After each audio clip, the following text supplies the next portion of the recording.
Bonjour à tous, la première vidéo que je voudrais faire, ce sera une vidéo qui parle d'escalade et notamment d'escalade pour les débutants. Donc voilà, j'ai toujours pas trouvé comment on faisait pour faire des diaporamas, mais je trouverai rapidement, j'espère. Voilà, donc ce que je voudrais dire aujourd'hui, enfin ce que je voudrais exprimer, c'est surtout certains conseils en fait que je me dois de donner pour les débutants en escalade. Dans ma vie personnelle, donc j'ai encadré des enfants l'an dernier dans un club. Aujourd'hui je coach des adultes, voilà, en cours adulte forcément. Et du coup c'est cette vision-là de sportifs de niveaux différents, d'âges différents, qui me qui m'apprennent beaucoup et qui me donnent envie aujourd'hui de donner quelques bases. Voilà, j'ai envie de parler des débutants et de leur appréhension qu'ils ont en fait face à l'escalade. Alors l'escalade, faudrait, faudrait pas se tromper, c'est quelque chose qui est inné. C'est comme un enfant quand il va dans l'eau, pour lui c'est quelque chose qui est inné. Simplement s'il perd ce contact avec l'eau, ce contact qu'il a avec la naissance et le ventre de sa maman, et ben il va avoir beaucoup plus de difficultés à y retourner. Alors que l'escalade c'est quelque chose qui est inné, mais bon c'est un peu plus lointain dans le sens où en fait c'est très facile. Quand on monte des marches par exemple, on fait de l'escalade, l'escalade elle est présente partout dans nos vies. Voilà. Et l'être humain en fait c'est quelque chose d'inné chez lui, il a besoin de grimper. Un enfant il va grimper de partout généralement parce qu'il a ce besoin là de grimper. Donc l'escalade c'est pas quelque chose de dangereux, c'est pas quelque chose d'abstrait, bien sûr il y a des règles, bien sûr il faut pouvoir le définir jeune et tôt pour que l'enfant n'ait pas peur. Mais voilà, ce que je voudrais dire aujourd'hui, c'est que l'appréhension en escalade, elle n'est pas toujours justifiée, mais qu'il y a quand même des méthodes pour y remédier, notamment quand l'enfant il est jeune. Donc, pour y remédier, dans un premier temps, il ne faut pas dire à l'enfant de partir directement sur un mur d'escalade et de monter à la verticale, verticalement, de faire son ascension jusqu'en haut et de redescendre. Parce que là, l'enfant, il va être tétanisé au bout de 3 pas, il ne pourra plus redescendre et ce sera une grosse catastrophe. Ce qu'il faut faire, c'est des traversées. Donc il faut prendre le mur d'escalade en bas et le traverser de façon latérale pour que l'enfant, déjà, il appréhende un petit peu cette peur du vide, cette peur de la hauteur, parce que s'il tombe, finalement, il va tomber de 20 cm, 30 cm, il se fera pas bien mal. Et puis, il aura un plaisir réel à grimper, à se déplacer sur le mur. Il acquérira certaines méthodes qui sont plus latérales, des déplacements de bassin, et c'est quelque chose qui est très important pour la suite. Une fois que l'enfant il connaît un petit peu cette démarche-là, une fois qu'il a appréhendé cette peur et qu'on ne l'a pas confronté directement à l'escalade en hauteur, on peut le mettre sur un mur. Voilà. Donc sur un mur, c'est pareil, il va grimper en moulinette, donc la corde elle est fixée en haut. On va pas lui dire tu grimpes jusqu'en haut, on va lui dire tu grimpes jusqu'à la ligne rouge, la ligne de sécurité, tu grimpes jusqu'à la deuxième dégaine, puis tu redescends, tu grimpes jusqu'à la troisième, puis tu redescends, et ainsi de suite. Et finalement, l'enfant il va aller de son plein gré, et quand il se sentira prêt, il ira jusqu'en haut du mur et il sera capable de redescendre. Pour un enfant qui a vraiment peur, et il y en a beaucoup, il y a un petit conseil qu'on peut donner, c'est de bander les yeux. Pourquoi? Parce que l'appréhension, en fait, dans le domaine de l'escalade, elle vient notamment de la peur du vide. Et cette peur, elle est ressentie, elle est vue. Et le problème, en fait, c'est justement parce qu'elle est vue. Si on enlève la vision, donc la vision de la hauteur, l'incertitude, tous ces doutes-là, et ben l'enfant, il va acquérir une forme de force. En fait, il va chercher en lui, c'est une forme d'introspection. Il verra plus la hauteur, il verra plus tout ce qui lui paraît potentiellement dangereux et tout ce qui n'est pas habituel. Il cherchera juste au fond de lui à se dire, eh ben, je me ressens sur moi, j'ai des prises devant moi, autour de moi c'est tout noir et je suis capable de le faire. Il va se recentrer juste sur ce qu'il y a devant lui et ce qu'il y a devant lui c'est des prises. Voilà.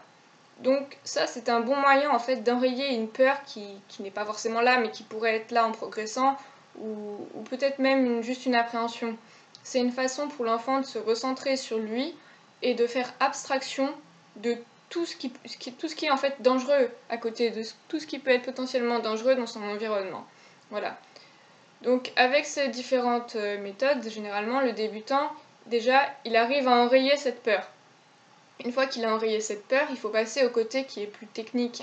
Le côté de la grimpe, chez un débutant, c'est que le débutant il va grimper un peu en mode crapaud. C'est-à-dire qu'il va avoir les genoux fléchis et les bras arqués, et donc c'est pas bon pour lui parce que énergétiquement il va se cramer, et en plus il aura aucune marge de progression possible. Ses yeux ils vont être rivés sur les prises qu'il y a devant, il va pas lever la tête, il va pas baisser la tête, sauf pour voir que c'est haut, et donc il va être figé, il pourra plus bouger, et là ça va être à l'encadrant d'aller le chercher ou juste d'essayer de le convaincre de lâcher les prises pour le faire redescendre. Donc là, en général, c'est un vrai calvaire pour, déjà pour le grimpeur qui a vraiment peur, et puis pour l'encadrant qui en plus se doit de gérer souvent plusieurs enfants, plusieurs groupes à la fois. Donc pour éviter ça, il faut vraiment accentuer sur tout ce qui est grimpe décalée, donc tout ce qui est traversé en fait, sur le bas du mur avant même de commencer les séances. Ça permet à l'enfant d'acquérir des modèles de déplacement qui sont différents de la grimpe verticale au bas. Donc l'enfant il va comprendre au fur et à mesure qu'il peut avoir un déplacement latéral, un déplacement progressif, et là ça va vraiment le mettre en confiance, et ça évitera ce genre de situation où finalement il se retrouvera en crapaud sur le mur dès qu'on lui demandera de grimper à la verticale. Voilà. Ce qui peut être bien aussi pour cet enfant qui grimpe en crapaud, mais c'est normal, hein, c'est de lui demander de grimper les bras détendus. Donc avant qu'il parte dans sa grimpe, avant qu'il parte sur le mur, on va lui poser une consigne stricte, ça va être de détendre ses bras, donc de grimper les bras tendus. Qu'est-ce qu'il va faire? Il va être obligé de monter ses pieds, de bien caler ses jambes, et surtout de ne pas se tracter comme ça sur ses bras, et de ne pas se retrouver dans cette position totalement inconfortable du crapaud. Voilà. Donc vraiment, les bras détendus, c'est l'un des premiers exercices qu'on peut donner pour faire progresser un débutant. Et pour éviter ce phénomène-là, qui n'est vraiment pas bon ni pour l'enfant, ni pour l'encadrant, ni pour personne. Voilà.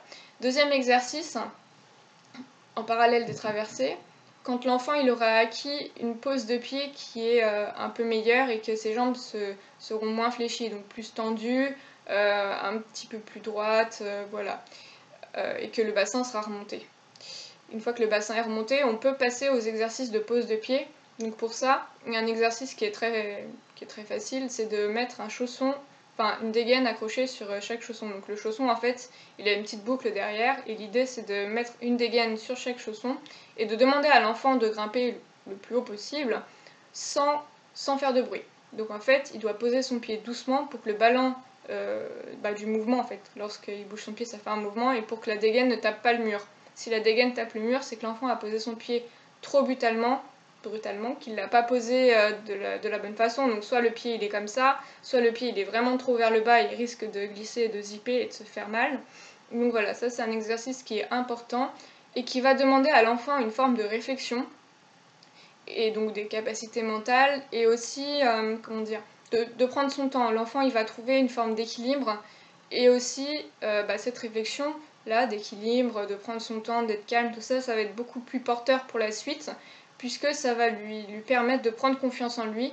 Il va se dire finalement, je peux faire les choses doucement pour ne pas faire de bruit, je suis pas pressé. Et du fait, en fait, il va se dire ça, je suis pas pressé, et s'il se dit ça déjà, c'est que la démarche elle est bonne et qu'il va pouvoir continuer à progresser et à monter dans les niveaux et dans les paliers. Voilà. Donc pour le débutant, c'est vraiment les conseils qu'on peut donner. Ça, c'est vraiment le stade débutant. Ensuite, un débutant, une fois qu'il a acquis certains déplacements, donc le déplacement latéral, une fois qu'il a acquis la pose de pied qui est pas trop mauvaise, on va vraiment axer sur l'appréhension des mains.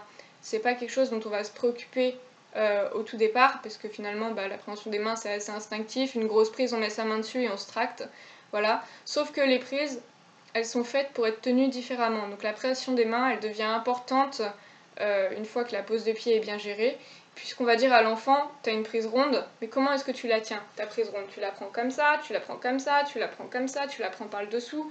L'enfant déjà, il va mettre en place un système d'analyse, et il va se dire finalement j'ai une prise, mais j'ai peut-être 3 manières différentes de la prendre dans mon premier mouvement, et je vais peut-être avoir encore d'autres façons de la prendre après dans mon deuxième mouvement.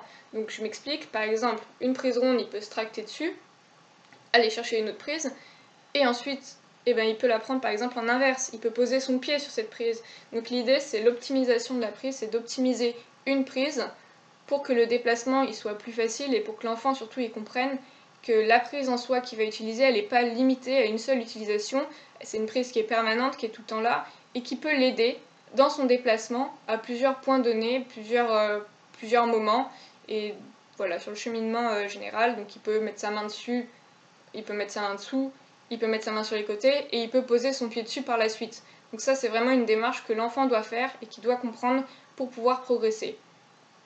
Ensuite, une fois que l'appréhension des mains elle est un peu mieux gérée et qu'elle est mieux comprise, parce qu'on parle pas vraiment de gestion mais plutôt de compréhension.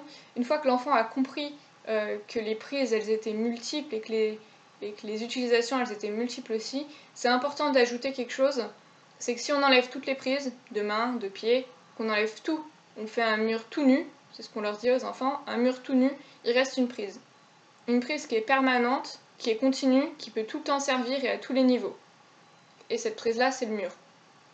Le mur, il est tout le temps là, il s'en va pas parce que c'est la structure même, et donc on peut poser sa main dessus pour se rééquilibrer, on peut poser son pied en adhérence pour aller chercher plus haut, et voilà. Et donc l'enfant, une fois qu'il a compris ça, déjà c'est une grande révélation pour lui, généralement, il te regarde avec des grands yeux, il est super content, mais une fois qu'il a compris ça, et ben il va se dire bah ça c'est une petite astuce et je la garde. C'est le petit plus en fait, c'est le petit bonus. Ça veut dire que si j'ai plus de prise de main dans le passage où je suis bloquée, si j'ai pas de prise de pied et que j'ai pas d'idée, j'ai toujours le mur. Le mur il est toujours là, c'est mon joker, il peut m'aider.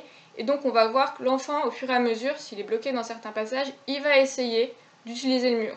Ça veut pas dire que ça va réussir, mais au moins il aura cette démarche là d'essayer de mettre son pied en adhérence, donc son pied contre le mur, d'essayer de poser de sa main, enfin se rééquilibrer, tout ça.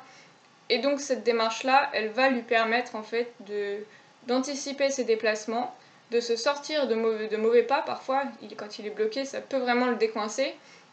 Et en fait, donc cette démarche, elle va pas marcher dans les premiers temps, puis un jour elle marchera. Et le jour où l'enfant il aura fait cet exercice et qu'il aura réussi, il le mettra en place, il le répétera, ça c'est mathématique, il le répétera, et là il pourra passer du stade débutant au stade confirmé. C'est vraiment un des passages qu'on observe, c'est qu'un enfant qui utilise l'adhérence, qui utilise le mur comme prise permanente, il est passé du stade débutant au stade confirmé. Voilà. Donc c'est vraiment ce que je voulais dire sur les débutants. Je voulais donner quelques conseils et quelques bases. Voilà. En tout cas, pour tout ce qui est de grimpe, ensuite pour l'assurage, eh ben, c'est un petit peu le même fonctionnement, il faut aller doucement. L'assurage en moulinette, il s'apprend en bas par répétition avec quelques petits jeux, par exemple le jeu du poisson pêcheur. Voilà.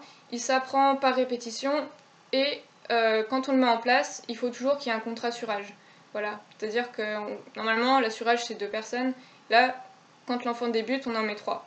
On en met 3 puisque le grimpeur il débute en tant que grimpeur, l'assureur il débute en tant qu'assureur et ainsi de suite. Et du coup, il faut toujours que la corde qui soit en bas, elle soit tenue.